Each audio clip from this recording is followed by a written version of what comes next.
would everyone please, wherever you are, just make eye contact with someone next to you. Just pair up eye to eye with someone who's next to you. You don't have to kiss them, just look them in the eye. I just want to make sure everyone has a counterpart. They're going to do a All right. Reason being, there is something interactive we'd like you to do in a minute. So I just want to make sure everyone has someone else to partner with. You only need one other person. What you're saying? It's the last, philanthropy's the last Bastion. bastion. And I'm going to borrow from Renato. If you have a partner, someone sitting next to you, clap one time. That worked real well. Thanks, man. All right, remember your partner, because you're going to come back to them in just a second. All right, so let's get more practical. Give me an example of something that has happened to you that gave you a key insight into leadership, an experience. I don't know if for you it was that moment where you told your boss what you thought, but a moment for you that illuminated something. I'm sure there's something from each of your stories, more, that we can take away that gives us a concrete, like, oh yeah, I can do that, I can see myself in that situation. That's the takeaway. Can you think of something that happened to you that made you go, oh, okay, now I understand my path a little bit more clearly? Alex, is there anything you can think of? Dang it. Yeah, I'm sorry. See, you're changing up all these questions. You know, but it's your life. So, you know, You're supposed to be the expert. see, Renato set us up right here. Wait, he didn't set you up for anything. It's my fault. No. I mean, I think this is, because I got a lot of things I'm thinking about right now, like especially like what Luz was saying. And I'll name two things for me, and then, and I think the first one, I'll just go back to high school. And after I went to this high school program, and this is why I really believe in youth development and the pipeline, is that I went back to my high school, which was in Fremont, which was a suburb that was mostly white at the time. Now it's pretty much all Asian. Because I was in student government at the time, I did a Malcolm X and MLK Unity Day at a school where there were actually only 10 black people. And I brought my friends from Oakland and Berkeley, and they were black, right? I mean, I didn't know. Imported black people. You know, it was affirmative action. I mean, no, Exactly. I mean, but like, Even it up. and so it was a real conversation, right? And like, I didn't really know what I was doing, but like, you know, they came up in there and they told everyone to stand up, to raise their hand, to sing the Black National Anthem.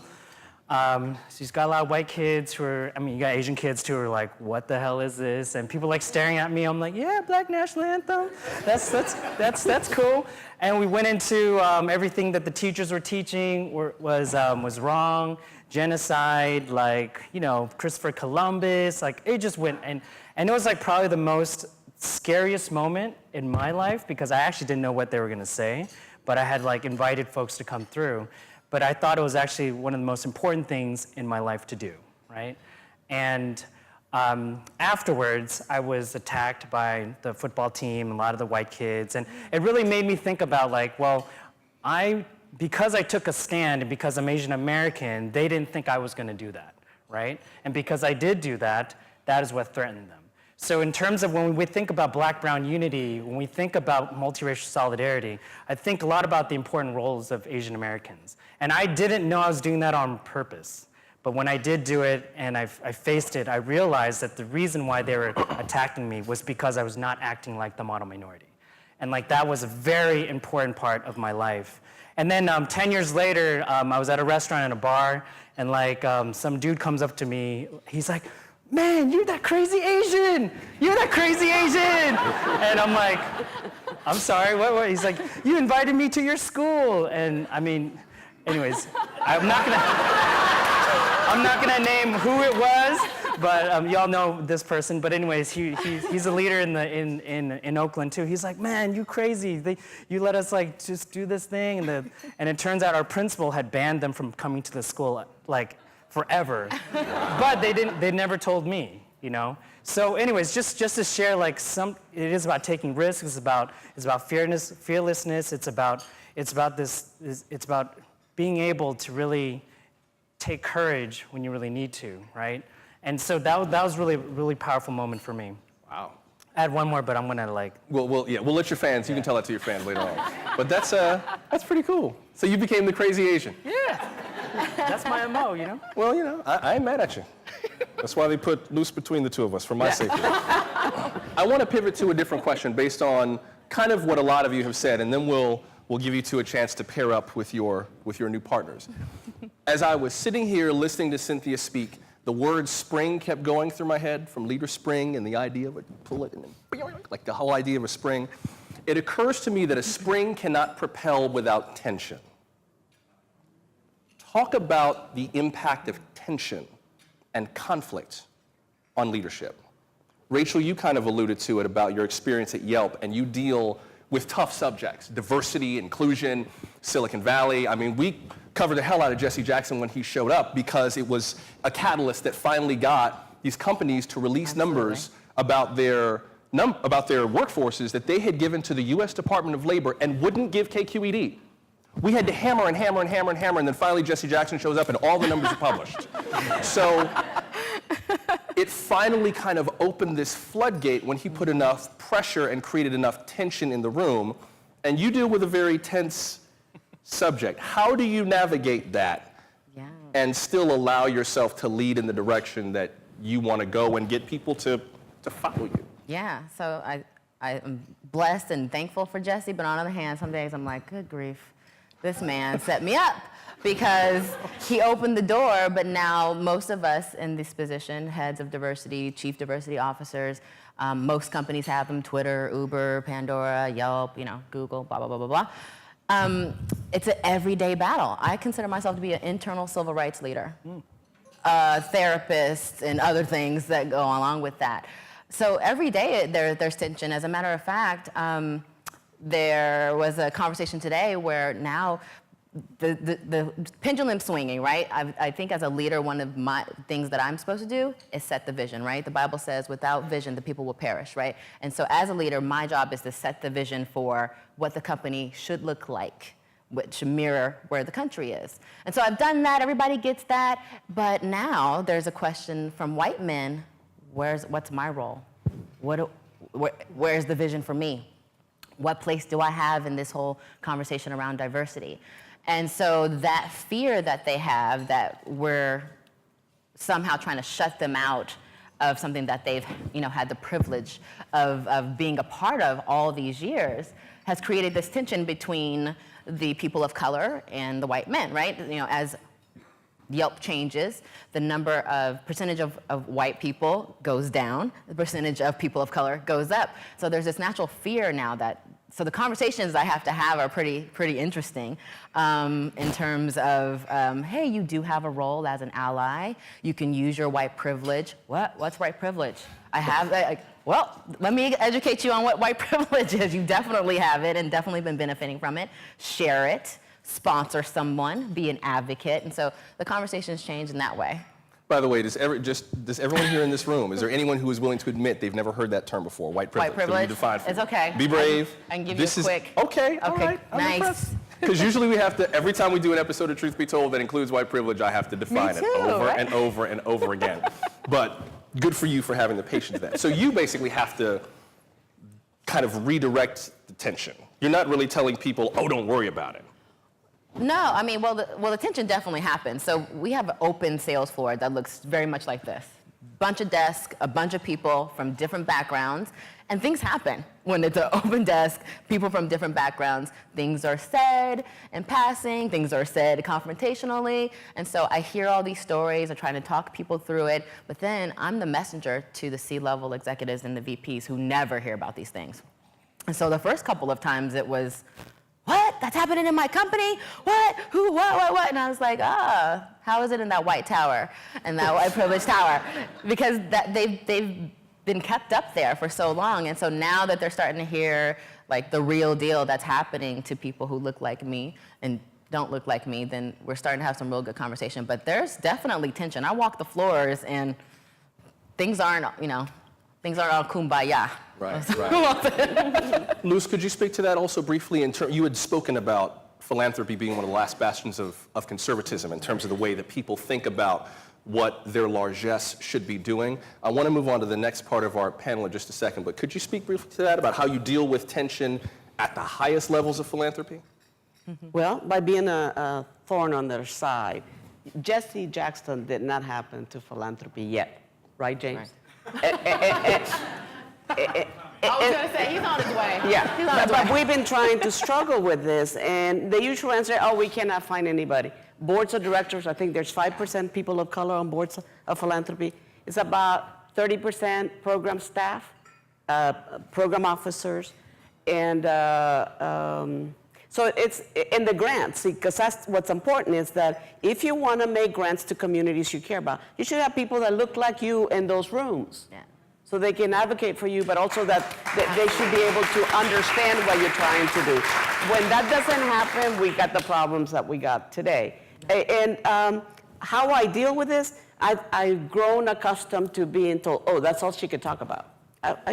Okay, I got it. I said, but that's because you don't talk about it. Right. If you brought it up, I wouldn't have to. Right. So that's one thing that has been going on in philanthropy for most of my, but it's pushing all the time. And you know, I wanted to give you an example. At Marguerite Casey Foundation, 75% of our board are people of color. 60% of my leadership team, people of color.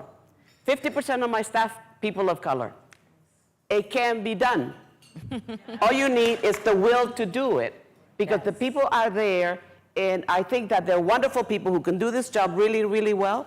But it's also feeling comfortable being uncomfortable in rooms with people where you're the only person of color, or you're the only one that brings up the issue. I mean, James and I do. So, but I'm saying that is kind of the challenge that we have. And Peggy knows this really well, because we've been at it for 40 years trying to make changes in the composition, in the coloring of philanthropy.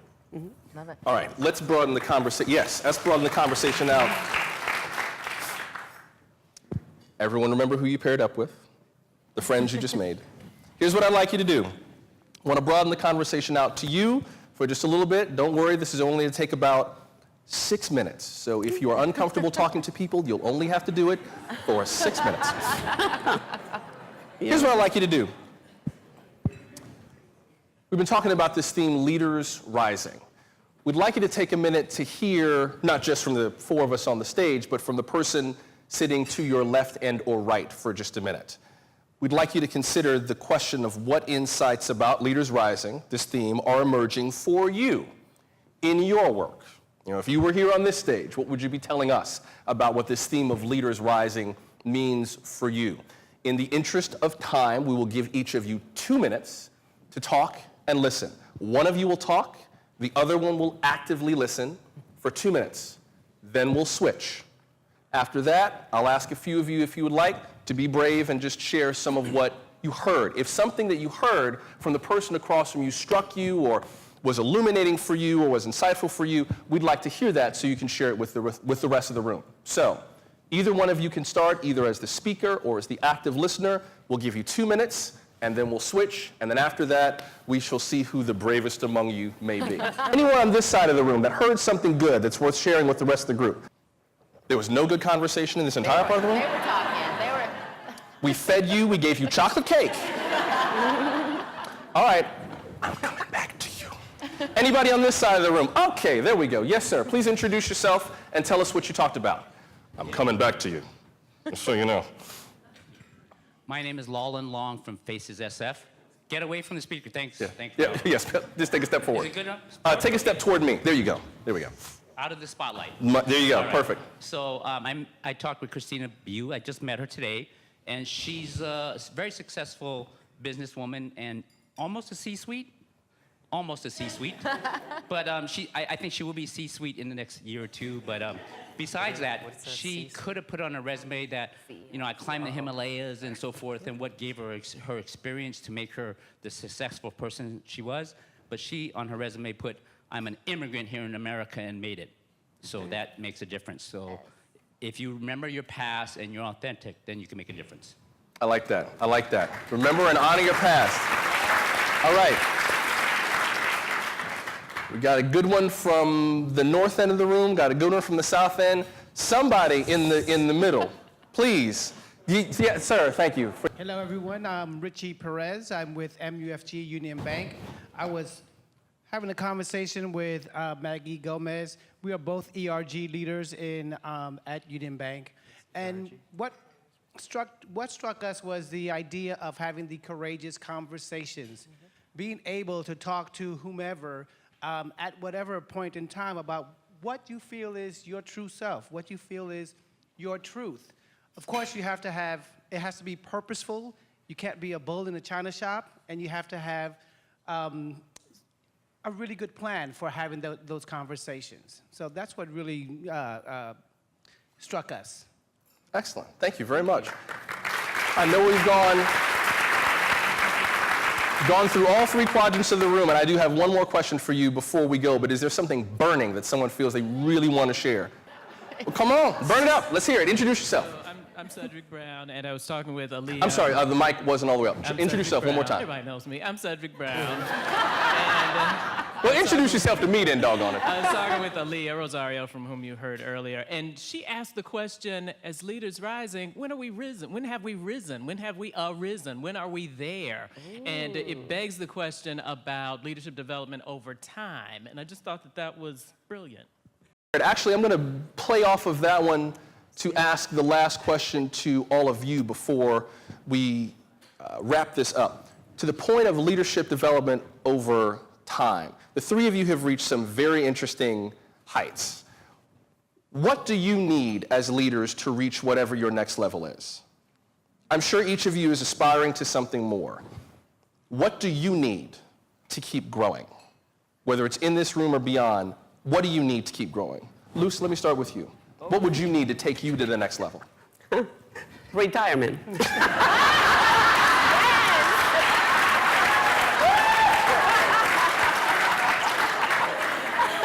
That's called a mic drop. You know that, right? I think that what I would need is continually challenge myself to do better for the people that I promise to do better by. Let me say this. The Marguerite Casey Foundation, we fund in 13 states. About 6 million people are trained in leadership development skills. Talk about leaders rising.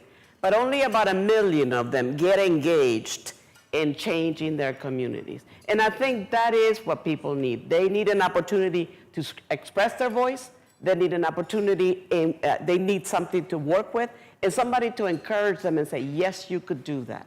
And I think that's what I'm here for. I want to be the best cheerleader for our C4 work, because it's about changing the political landscape in this country. Can I expand on that a little bit? For a person who is at your level, at a CEO level of an organization, is it that much harder to find people to mentor you, to counsel you, to help you get to the next level because you're at the top of this hierarchy? No, because I'm a different person.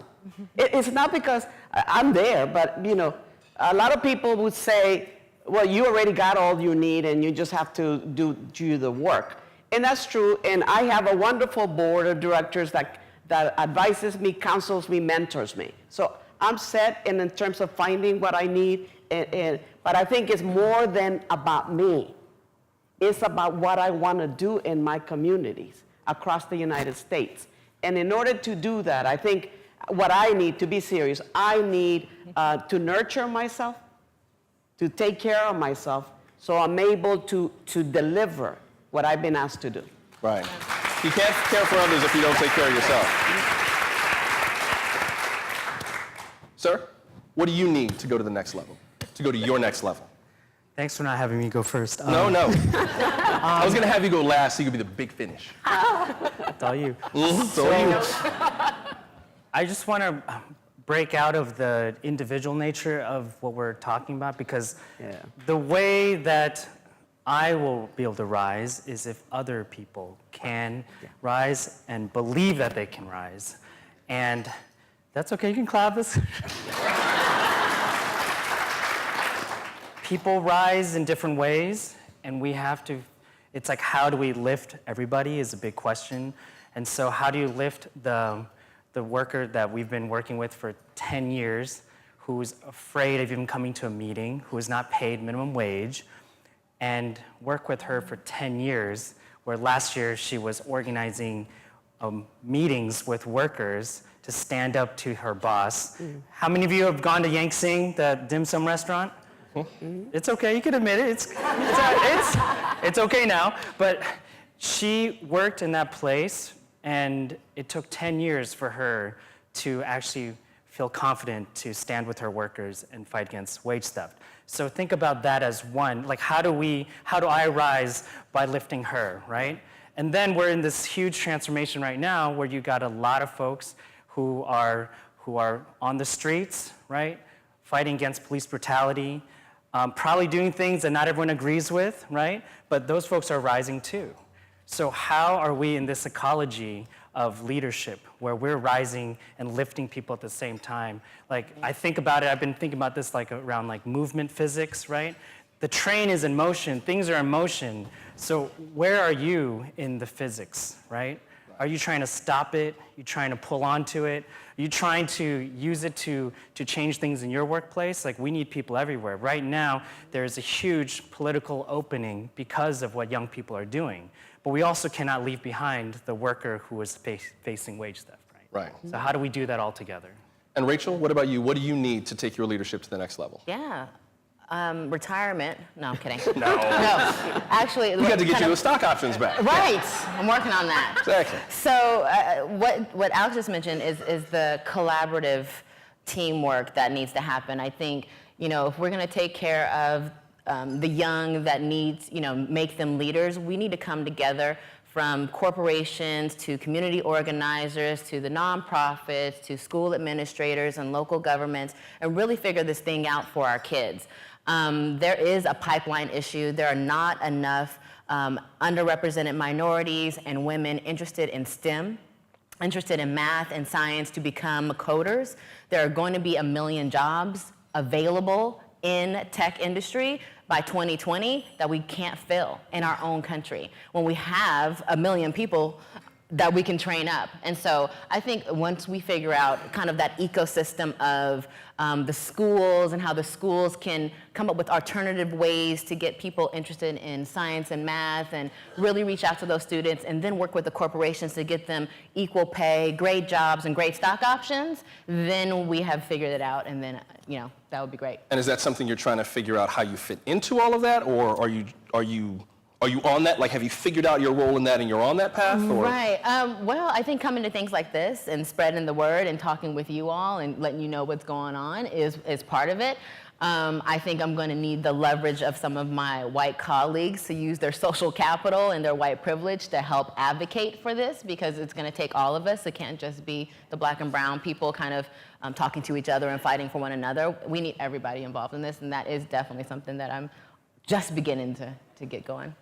The only thing about this panel that bothers me is that it's over. It was too short, and there's so much more we could have gotten into. We have a performance coming up, so I'm going to take my seat because this is going to be good. Luz, Alex, Rachel, thank you so much for sharing your time and your energy with us. Let's hear it.